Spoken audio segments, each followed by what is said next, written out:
शाम जो हिकिड़ो जवानो उन पंहिंजे माइट खे इहो त हिते धंधे पूरे जो मज़ो न आहे सो वञा थो ॿाहिरि कुझु पैसा ॾेसण कमाए पोइ पर तव्हां फिक्र न कजो कुझु अरसो लॻी वञे त बि ग़लती न कजो ख़त ख़िताब हो टेलीफोन निज़ाम इहो कोन आहे वञा थो पर ॾे दुआ करे जॾहिं वञणु लॻो न घर वारी चवणु लॻी तो माइटनि खां त मोकिलायो पर मुंहिंजी बि तकलीफ़ थी करे मरी वञे साल हली वञे ख़बर कीअं पवंदी भला आउं अची मुंहिंजे माई खे चई त साल जे साल में अची वियुसि त ठीकु आहे न त तोखे तलाक तूं आज़ादु ठीकु साल जो मुआइदो थियो हे हलंदो हिंदुस्तान दिल्ली में जी निकितो पंध किथे बि मज़ो न आयो दिल्ली में आयो दिल्ली में बि हिनखे मज़ो न आयो मुंहिंजा प्यारा साल पूरे थियण में बाक़ी वञी मटे ॼाणा गुज़रिया हाणे हिनखे पंहिंजी घरवारी यादि आई रोज़गार बि कोन थियो मज़ो बि कोन थियो पर हाणे मुंहिंजी घरवारी खे तलाक अची वेंदी साल जो मुआइदो करे आयो आहियां साल पूरो थी वेंदो मुंहिंजी घरवारी खे तलाक अची वेंदी वीचारो ॾिसे पियो त किथे शाम किथे दिल्ली हाणे दिल्ली जे होटल ते अची पाण रोए पियो ॻोठ वारा यादि आया घरवारी यादि आई हिकु दरवेश अदा छो छा ॻाल्हि चेरा मूंखे पंहिंजे हाल तूं पंहिंजो मुंहिंजे हिन दर्द मर्द जो हिते इलाज थियो पोइ अलफ़त ये तई सॼी ॻाल्हि ॿुधाईंदी हीअं ॿूटा निकितसि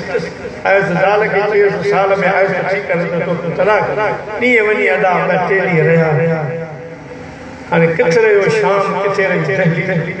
पहचण मुश्किल आहे वेठो पाण रोअण खां सवाइ ॿियो त को चालू ई कोन्हे फ़क़ीर साहब फरमायो शाम जो अरबी जवान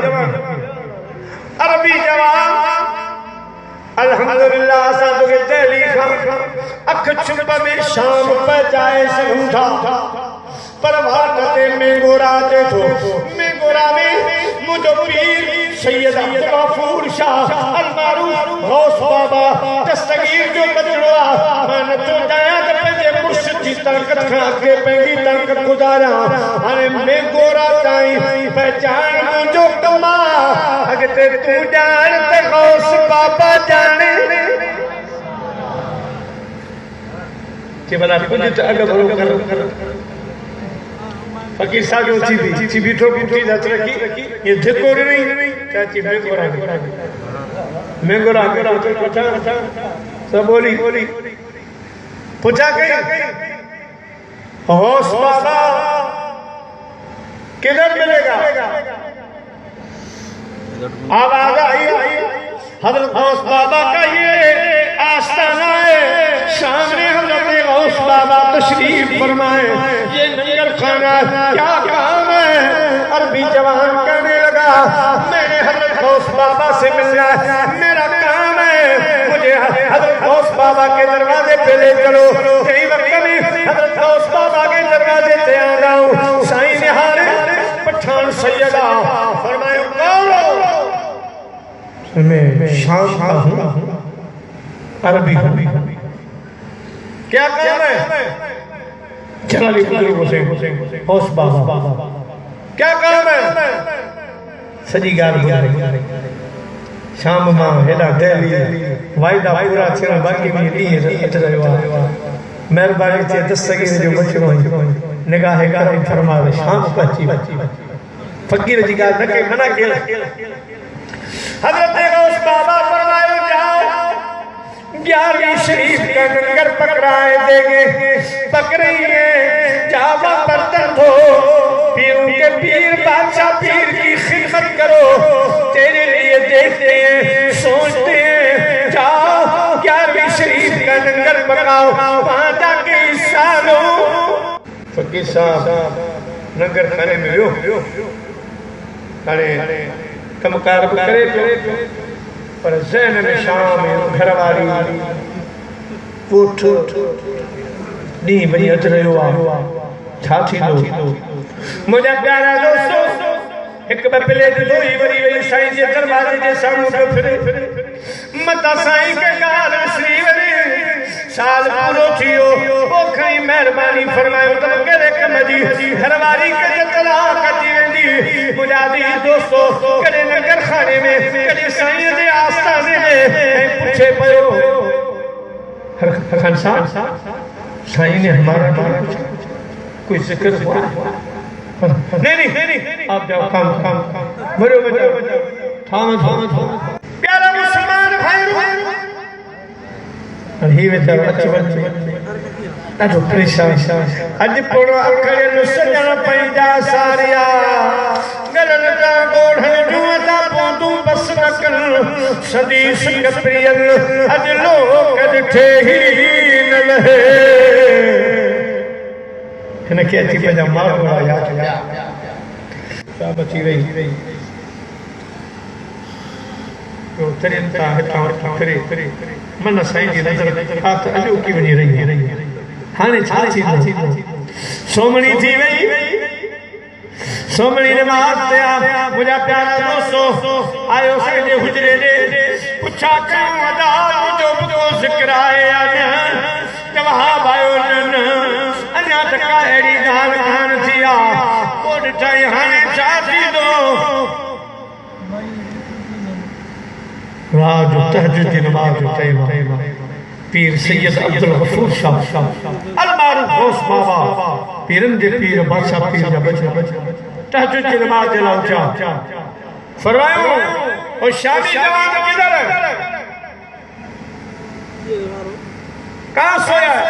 फिर सोया गया जी रात जाग कद हेडा सुतो कोने जागे फरमाया ले आओ उस परदेशी को जब शामी जवान साईं की खिदमत में हाजिर हुआ साईं फरमायो ऐ शामी जवान शाम में मींदे या बे पासे जैसे ये मतो पता कने शाम में शाम हो तो भूल मुके गोट पहचाने रात अछड़ी वई पर फड़वारी आ साल पूरो थी वेंदो तलाक दी वेंदी साईं मुखे पंहिंजे घर पहुचा फरमायो घर भी दे हां से घर फरमायो सिद्धो तो घर वाले जे कमरे में हां से सिद्धो घर वाले साईं फरमायो भई पैर मुझे पैरन ते रखो भई पैर उन शामी जवान साईं गौस बाबा जे पैरन ते रखा फरमायो हथ मुझे कुलन ते रखो हथ कुलन ते रखी दस्तगीर जे बचड़े तब दस्तगीर जो नारो हणी मुझा प्यारा जीअं जो हीअं उॾारियूं हे उॾड़ी वञी पंहिंजे घर वारी जे कमरे में मुझा प्यारा अंदरों कुंडी लगी पई हुई अंदर वञी घर वारी जे बिस्तरे ते वञी ठंठो जो कयाई साल उथी पई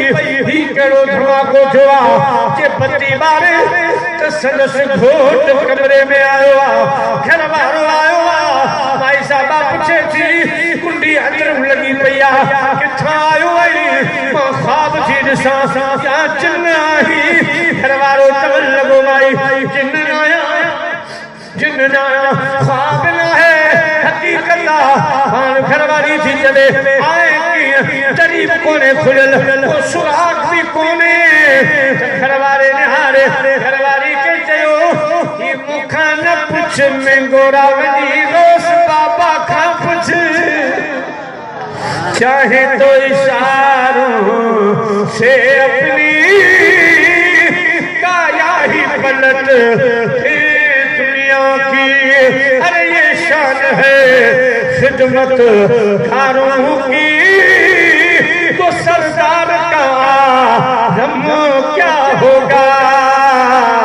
और जब शमेर सालत रोशन हो